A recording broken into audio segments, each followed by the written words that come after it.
Bismillahirrahmanirrahim.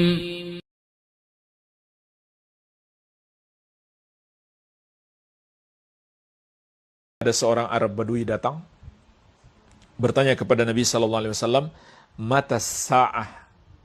Ya Rasulullah, kapan hari kiamat? Maka Nabi sallallahu alaihi wasallam tidak menjawab. Kenapa beliau enggak menjawab kapan hari kiamat? Karena itu perkara gaib.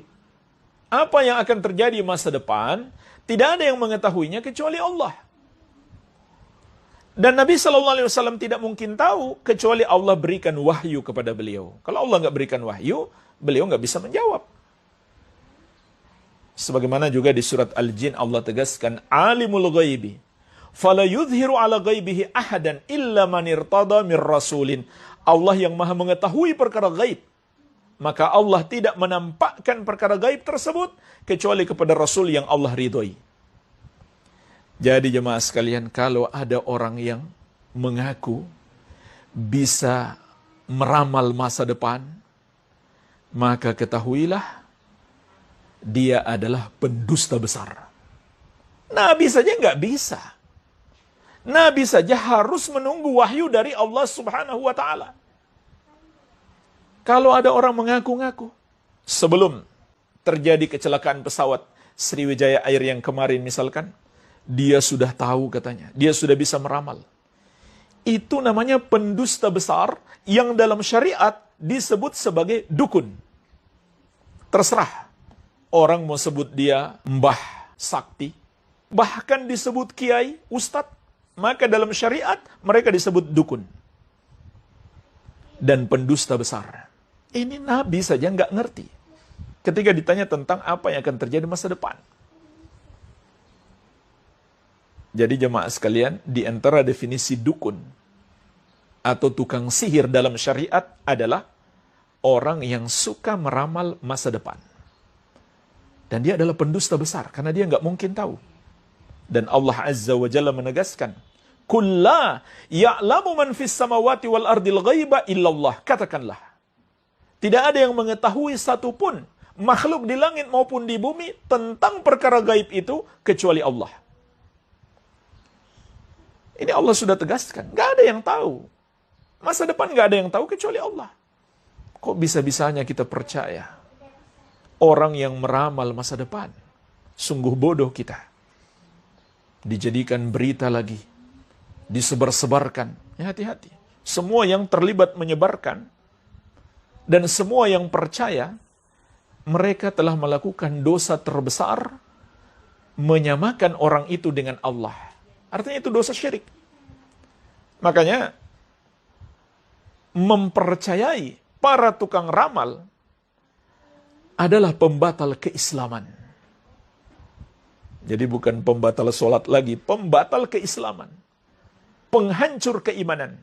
Rasulullah SAW menegaskan, Man atakahinan aw arrafan fasaddaqahu bima yaqul faqad kafara bima unzila ala Muhammadin sallallahu alaihi wa ala alihi wasallam. Siapa mendatangi dukun atau tukang ramal lalu mempercayainya, maka dia telah kafir terhadap Al-Qur'an yang diturunkan kepada Rasulullah sallallahu alaihi wasallam.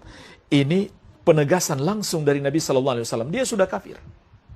Bahkan hanya nanya-nanya saja, tapi nggak percaya, lam tuqbalahu salatun arba'ina lailatan. Tidak diterima salatnya 40 hari 40 malam.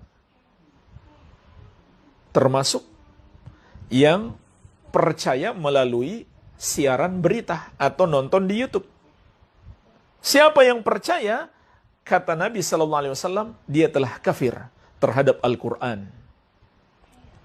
Siapa yang nonton saja, mungkin cari hiburan aja, tapi dia nggak percaya, maka tidak diterima sholatnya 40 hari 40 malam. Hati-hati. Itu para wartawan, jangan diangkat-angkat para peramal itu. Mereka pendusta besar, pembohong. Dan wajib bagi para ulama untuk mengingatkan dan pemerintah untuk melarang. Ini menyesatkan umat. Jadi hukum mempercayai peramal itu bukan sekedar dosa besar ya. itu dosa pembatal keislaman. Karena kita telah samakan dia dengan Allah kalau begitu, yang maha tahu perkara gaib. Nah, pertanyaannya, bagaimana kalau terjadi betul? Bagaimana kalau ternyata ramalan mereka terjadi? Maka jamaah sekalian, dua kemungkinan. Kemungkinan yang pertama, kebetulan saja. Yang kedua, Rasulullah SAW telah menjelaskan kepada kita, kenapa terkadang para dukun, para tukang ramal itu, ramalan mereka tepat sesuai kenyataan. Karena mereka dibantu oleh setan untuk mencuri berita dari pembicaraan malaikat. Jadi justru kalau ada tukang ramal, kemudian ramalannya terjadi, kita sebagai seorang muslim semakin yakin inilah dukun. Seperti yang dikabarkan Nabi SAW, yang bekerja sama dengan setan sehingga terkadang ramalannya tepat. Setan mencuri berita dari pembicaraan malaikat. Makanya ini sebenarnya bukan lagi gaib secara mutlak, hanya Allah yang tahu. Tapi ini gaib yang sifatnya sudah nisbi. Karena malaikat sudah Allah beritahu. Lalu ketika malaikat itu berbicara, setan naik di satu tempat di atas awan di bawah langit untuk mencuri dengar pembicaraan para malaikat tersebut. Lalu mereka dilempar dengan potongan-potongan bintang karena itu. Inilah makna surat Al-Mulk.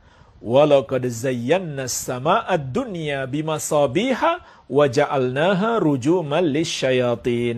Dan sungguh kata Allah, kami telah menghiasi langit dengan bintang-bintang dan kami jadikan untuk melempar setan-setan.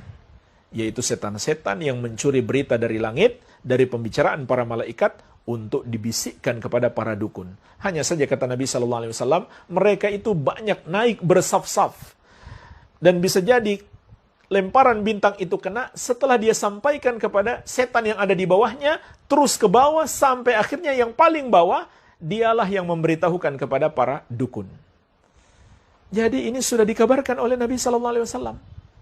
Maka jangan heran, justru harusnya kita tambah yakin, inilah dukun yang diceritakan oleh Nabi SAW. Ya nggak mungkin kita benarkan dia, lalu kita mengatakan, berarti dia juga tahu dong perkara gaib. Kalau begitu kita telah samakan dia dengan Allah. Ayatnya sangat jelas. Kulla ya'lamu man fis samawati wal ardil ghaiba illallah.